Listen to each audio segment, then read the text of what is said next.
Bueno, continuando sobre la importancia del trabajo de investigación periodística para el reportaje, pues en realidad el trabajo de investigación es lo que sostiene el reportaje, ¿no? Es el que le da fuerza, le da importancia, es lo que permite al periodista ofrecer datos, ofrecer contextualización y sobre todo la interpretación de los hechos. Sin datos, sin fuentes, sin información que venga de ahí, pues no consigo hacerlo. Os traigo una cita de un periodista argentino que se llama Rodolfo Barros, que dice lo siguiente sobre el trabajo de investigación periodístico. A lo sumo, se podría apelar que el periodismo de investigación debería ser una materia en la formación del periodista enfocada en la enseñanza, pero también la creación de herramientas y técnicas específicas para desenvolverse. Pero de ninguna manera hablar de periodismo de investigación debería indicar una forma distinta de ejercer el periodismo. ¿Eso qué quiere decir? Que la investigación periodística o el periodismo de investigación debería ser todo tipo de periodismo, debería ser así. O sea, que luego tengamos especialidades dentro del periodismo, por ejemplo, el periodismo económico, político, de deportes y etcétera, ¿no? De actualidad, de ciudades. Bueno, eso no importa, ¿no? Sería lo que llamamos de secciones, el periodismo especializado. Pero todos deberían tener como base la investigación periodística. Y eso os digo para que podamos practicar durante el reportaje, ¿no? Durante la elaboración del reportaje que vamos a hacer, tomarlo en serio. Bueno, ahora pasamos a un análisis del caso del Rolling Stones, que publicó en el 19 de noviembre del 2014 este reportaje. He conseguido la imagen de la revista publicada impresa, porque también estaba en la web. A Rape on Campus, una violación en el campus. Es la historia, narra la historia. Sabrina Rubin Erdely narra la historia de Jack, es un nombre ficticio, sobre la supuesta violación que sufrió en la Universidad de Virginia en el año de 2012. Entonces, ¿qué pasa? Ha sido publicado este reportaje y sobre todo, o sea, The Washington Post empezó a publicar varios reportajes y, sí, sobre todo reportajes cuestionando los hechos que habían sido publicados en este reportaje. A raíz de este reportaje, la policía de Virginia pues empezó a investigar para ver si realmente este crimen había ocurrido, en qué situaciones, y para buscar los respectivos, ¿no?, sospechosos o para buscar los responsables de ello. Entonces, en el reportaje se narraba cómo la estudiante había sido violentada por 7 estudiantes mayores que ella en una oscura habitación durante la fiesta de una fraternidad. Bueno, ¿qué pasó?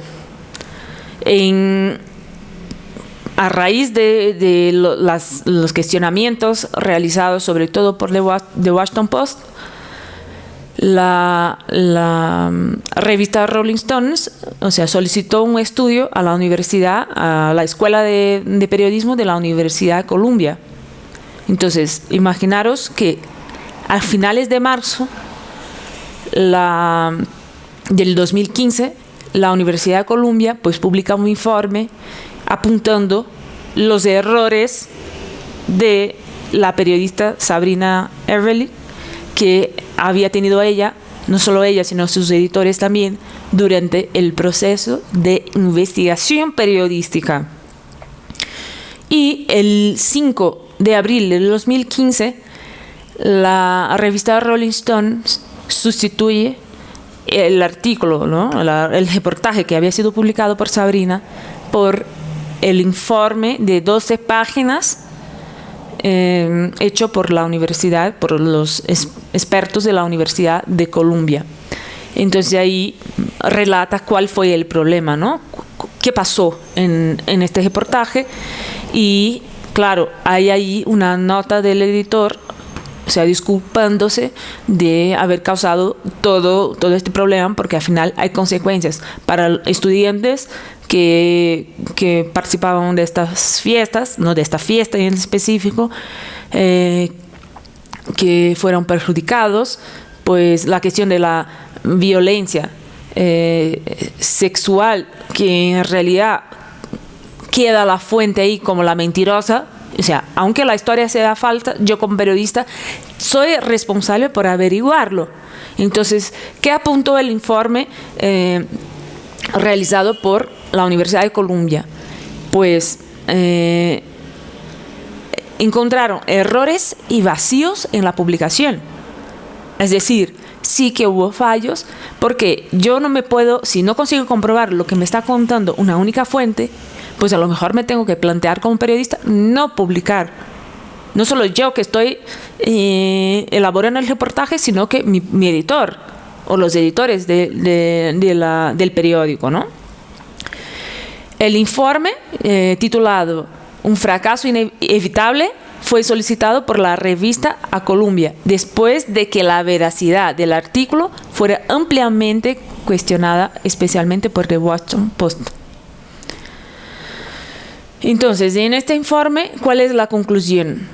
Que se suma en realidad a lo que la policía de Virginia ya había concluido, que era de que no había indicios, no había ningún tipo de hechos que mostrara o que confirmara que el relato contado en el reportaje fuera verdadero. No, entonces, que la violación no había existido. La violación de Jack había sido creada por ella y por unos amigos, o sea que al final la periodista no consiguió confirmar, Sabrina no consiguió confirmar ciertos hechos, ¿no? O sea, era como quedaban huecos en lo que se había contado. Entonces los investigadores de la Universidad de Columbia enfatizaron sobre todo que la culpable del episodio no es la fuente y su relato falso, sino la mala práctica periodística de la revista Rolling Stone. Es decir, el proceso de investigación falló. Y no falló solo por Sabrina, que fue la reportera, sino que por sus editores también, que estaban acompañando y siguiendo la investigación, que no ha sido una investigación de un día ni de 2 días, ¿no? Pues el diagnóstico, ¿qué tenemos? Las fallas afectaron el contenido, la edición, la supervisión editorial y la verificación de los hechos. Entonces digo, la importancia de verificar la información que mi fuente está diciendo y desconfiar, ser desconfiado, buscar alternativas, otras voces que te confirmen o no eso. Y si en caso de no haber confirmación que desconfiemos, pues estar con un pie atrás, ¿no? Desconfiar. O sea, no tenemos que ser inocentes, tenemos que ser astutos, listos. Consecuencias sociales provocadas por la publicación del reportaje. Esto es gravísimo, porque refuerza el hecho de que hay mujeres que mienten sobre la violencia sexual que a lo mejor han tenido, y eso no es verdad, ¿no? O sea, puede haber algún caso que otro, pero muchas mujeres terminan muriendo porque no tienen protección policial, no les hacen caso porque ya ha denunciado una vez, ya tal, y no tienen las debidas, digamos, medidas para que se sientan acogidas y protegidas. Entonces es como crear en lugar de contribuir para que se disminuya este tipo de violencia, lo que creo como periodista en este caso es un problema aún mayor respecto a eso. Y además de perjudicar estudiantes de la fraternidad donde ocurrió la supuesta fiesta. Es decir, perdieron semestres en la universidad, estuvieron con problemas psicológicos y etcétera. Y claro, Rolling Stones pasó, en este caso, por varias demandas, porque, claro, ¿no? Incluso la propia policía les podría demandar, no solo la fraternidad, los estudiantes de forma individual y colectiva, sino que también la propia policía, porque ha tenido que investigar un caso que era falso, ¿no? Y todo eso demanda recursos, tiempo y etcétera. Esta falsa versión ha sido una distracción innecesaria y peligrosa de los verdaderos esfuerzos para combatir la violencia sexual en los campus universitarios.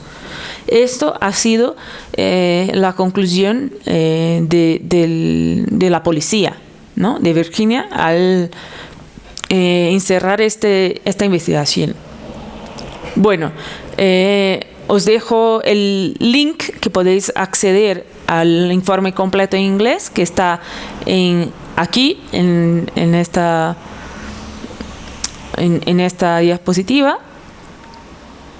Y bueno, ahora finalizamos lo que es el contenido de la clase y os dejo una actividad para publicar en el foro que va a estar abierta hasta el jueves, el final del día jueves, el jueves que es el día 1 de septiembre. Bueno, en primer lugar tenéis que hacer la lectura del reportaje ¿Por qué arde el Catatumbo?, que es un reportaje publicado en la revista Semana el 22 de junio del 2013. Aquí os dejo el link y después de leerlo y con base en el contenido de la clase de hoy, tenéis que elaborar un comentario por escrito corto de hasta 10 líneas sobre las características del reportaje, incluyendo uso de fuentes, la investigación y etcétera. Y además de puntuar la diferencia, las principales diferencias entre reportaje y crónica. A ver si queda claro eso. La importancia es que tenemos que saber diferenciar una crónica de un reportaje y saber sobre todo elegir cuándo optar por un género u otro. Y después publicar en el foro durante el jueves. Estos videos, ambos, van a estar disponibles también en el Moodle. Lo voy a subir al YouTube y de ahí tenéis disponible en el Moodle. También os dejo como sugerencia 2 otros reportajes. Uno es muy reciente para lectura, para que podamos leer reportajes. Las mujeres al rescate de la Iglesia Católica, es muy interesante, publicada esta semana en El País. Y otra que está en portugués, un reportaje de investigación de mucho tiempo que os había comentado la semana pasada sobre los bienes que tienen los diputados de la Asamblea Legislativa de Río de Janeiro, en Brasil. Está en portugués, pero ha sido un reportaje, si no me equivoco, de 4 páginas completas del periódico Globo. Y es un reportaje del 2005, que supuso una investigación muy gorda de mucho tiempo para un equipo de reporteros. Bueno, os agradezco vuestra atención y nos vemos en la semana siguiente. Hasta luego.